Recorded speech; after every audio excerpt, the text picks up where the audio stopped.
Hello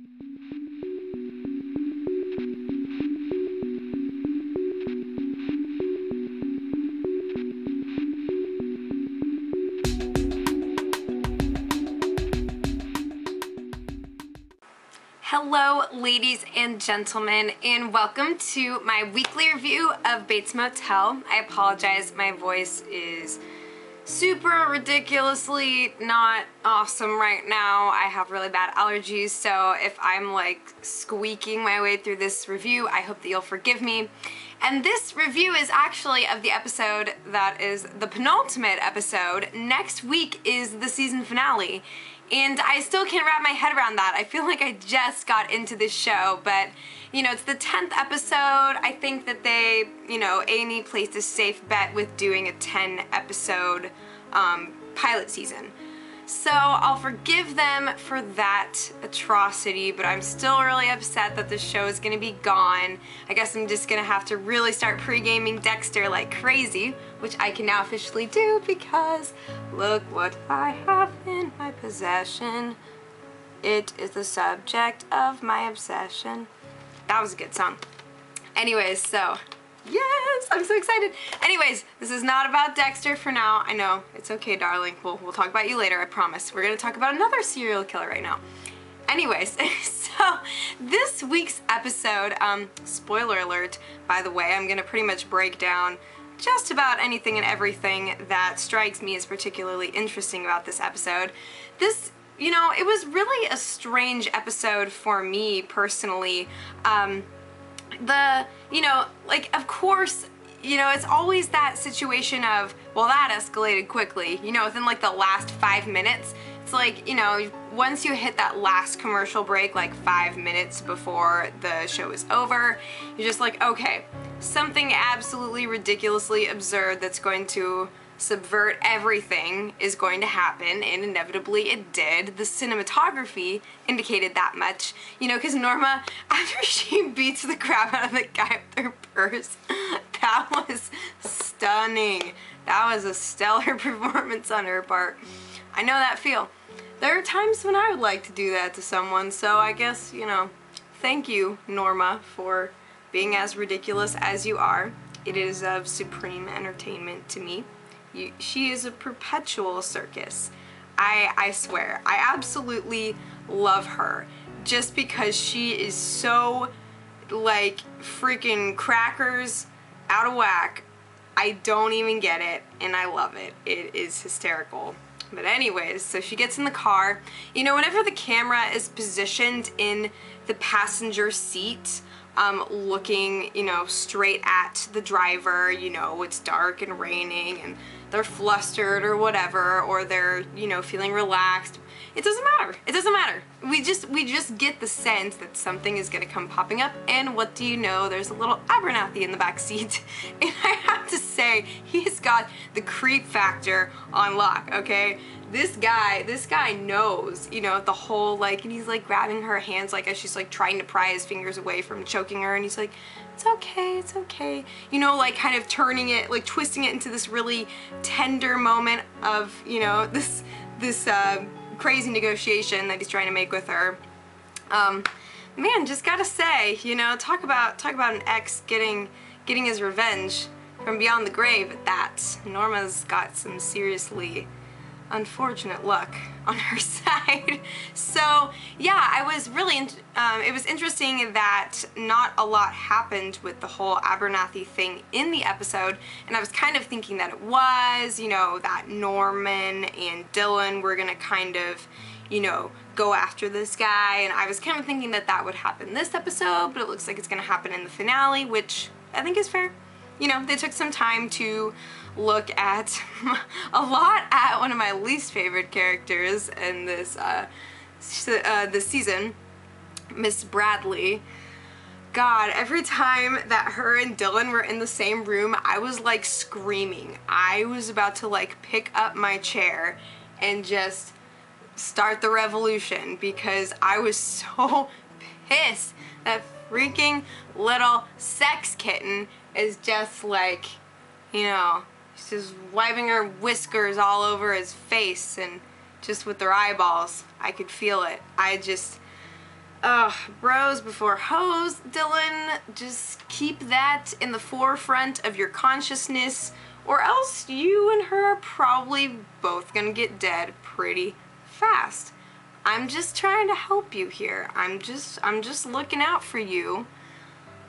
How about we just not? How about you stop being sexual and Dylan stop being sexual? I mean, I think that Dylan, to be fair, he was, he was trying to be reasonable about things and kind of look at it objectively. And, when he tries, after they get to Bradley's dad's office and she's kind of freaking out, he keeps reasonable distance, and then, he asks her if she needs a minute, and she's like, no, I like it when you're here with me, and he's just like, okay.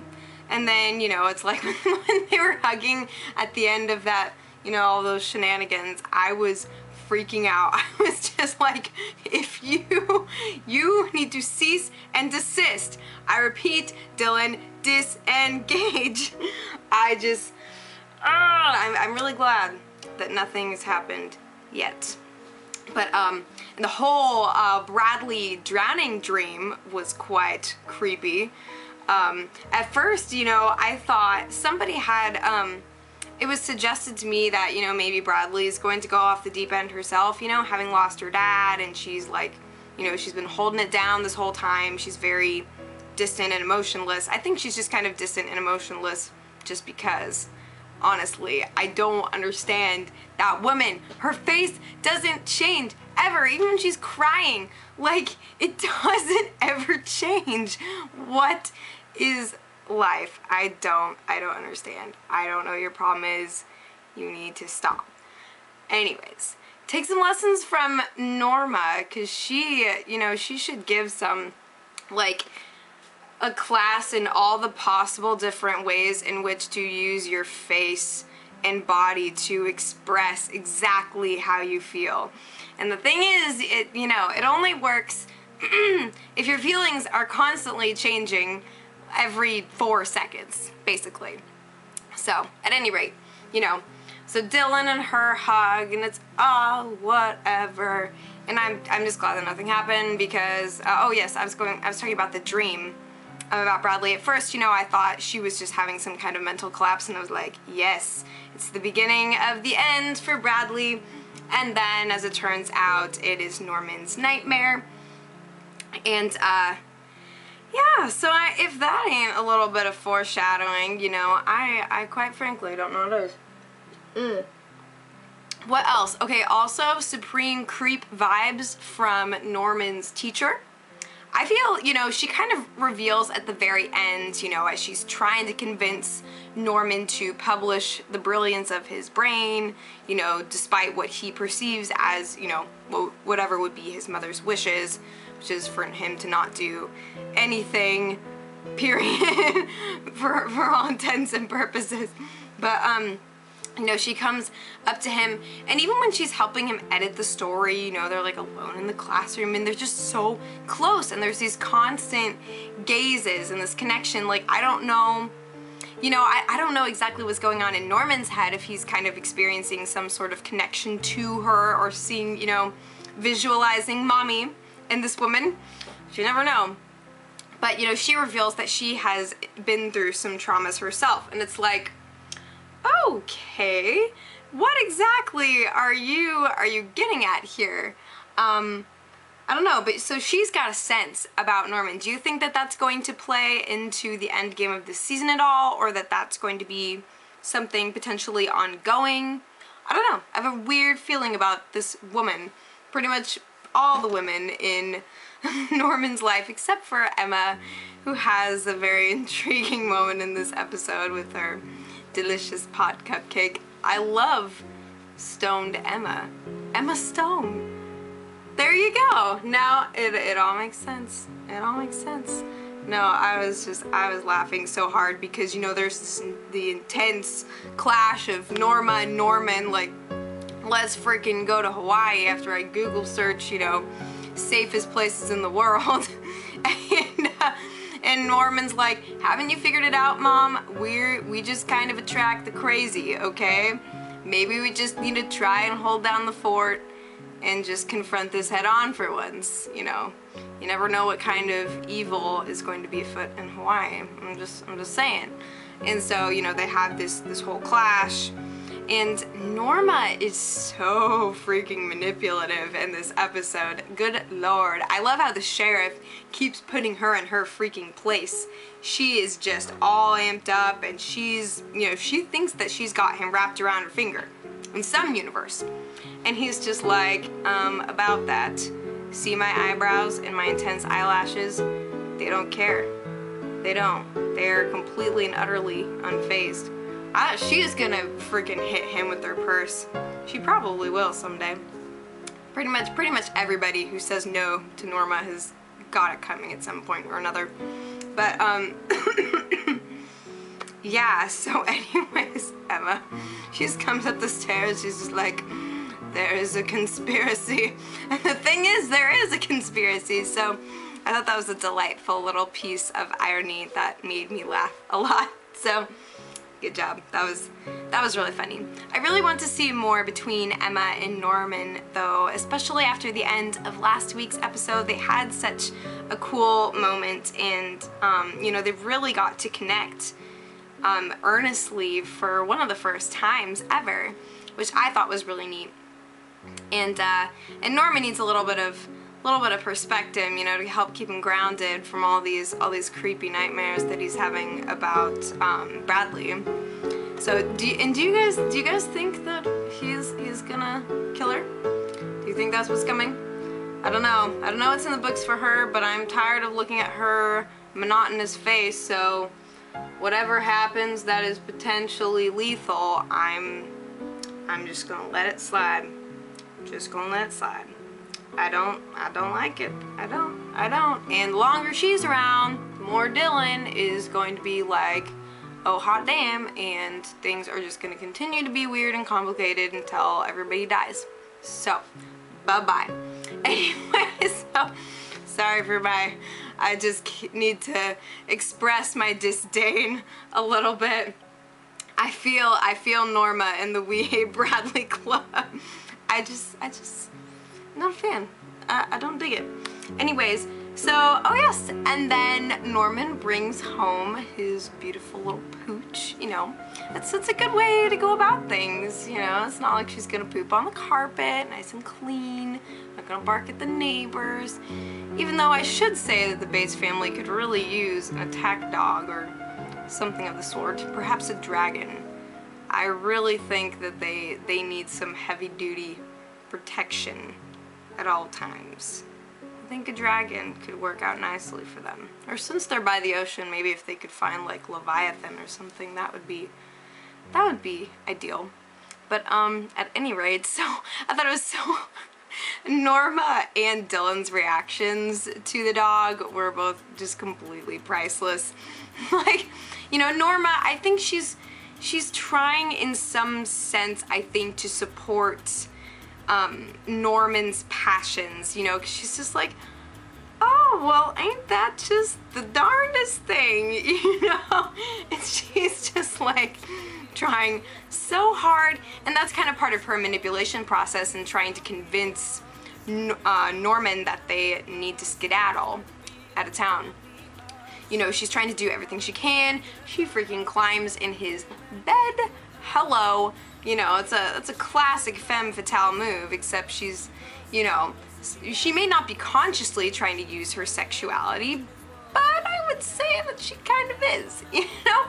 And then she twists it into this whole, like, you know, remember when things were innocent and good, and remember our slumber parties and how it was just so fun, and just, you know, it's just so weird because it's like, it can't be the same as it was back when they had their little sleepovers, because Norman, you know, he's moved through puberty, he is becoming a man, he is aware of women and femininity and sexuality, and everything is just getting all befuddled, and, you know, just the weird mommy relationship, and oh yeah, my mom's just, we're just, you know, it's like, oh, you don't have to sleep on the floor, just come cuddle up next to your sweet mama. That that was just a little bit creepy for me, you know? The relationship is very important to me, and I really want to see healing and something positive come about in it, especially in Norma and Dylan's relationship too. But is that the way to go about it? You know, just have some sleepovers and snuggles. Like, I don't know.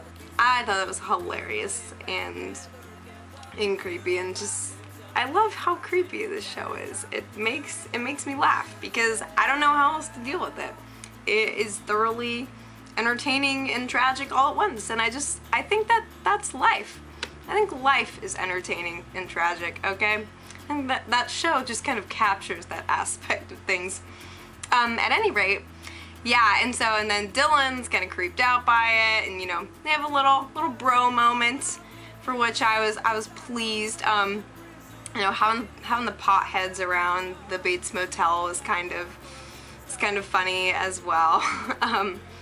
Yeah, and you know, it's so weird that this town's entire economy pretty much runs on weed. That is quite the system there. I'm glad that you all are enjoying that. Also, the one stoner guy who's like playing the guitar, I was jamming. I like that. I'd buy his EP. I think I would. I don't know if I'd take the cupcakes, but Emma seemed to be having a fairly intriguing time. So yeah, I think that there was a little bit of unnecessary time spent on that whole aspect, but you know, the situation was kind of used to highlight Norma's ever-present struggle for control and how she wants to make this town into something that it can't be. She wants to make virtually every place where they've ever been into something that it can never be. And when, you know, when the world around her fails to conform to her desires, then she hits it with a purse. End of story. Case closed. That's the normal way. She gets a lot done. I gotta say, it's the wrath of Norma is a thing to be feared. Yeah, so if there's anything else, oh my gosh, whew, I'm losing it. If there's anything else that I forgot to discuss that you thought was interesting about this episode, then please do talk to me in the comments. Yeah, so I'm gonna let you guys go. I'm going to go do some shenanigans and edit the crap out of this, and I'm so excited for next week's episode. It's gonna be a bummer to have to go a year without knowing what's next, but I think next week's gonna be interesting. So yeah, that's my story, and I am sticking to it. So y'all are amazing. Thank you so much for watching, and let us have some intense conversations below. It's gonna be real fun. And yes, I'm still gonna do Breaking Bad this summer. More Dexter stuff is coming. Hannibal stuff is coming as well. I did do my first Hannibal review this week, and there's all the links and everything you need everywhere. Keep you guys connected. Alright, peace out, my loves, and let's get ready for whatever madness is to come next week. Bye! Mwah.